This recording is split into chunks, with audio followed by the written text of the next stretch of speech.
објавување на информации од јавен интерес за користење на службено возило за приватни прошетки, како и за мобинг во државна институција, те однесоа во судница.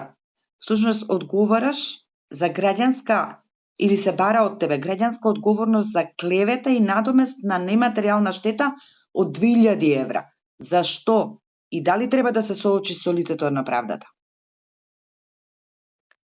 За жал, веќе сум на суд, тужена од директорката на средношколскиот дом во Битола, Елена Спасеновска, за клевета. Започнав новинарско истражување според мои сознанија од укажувачи дека директорката врши злоупотреба на службената должност со тоа што со службеното возило заедно со лице кое не е веќе вработено во домот, а патува во странство. Меѓутоа, за да го почнам тоа истражување, ми беа потребни докази. Се додека не ги набавив тие докази од лица кои што сакаа да ми помогнат во ова новинарско истражување, не го напишав текстот.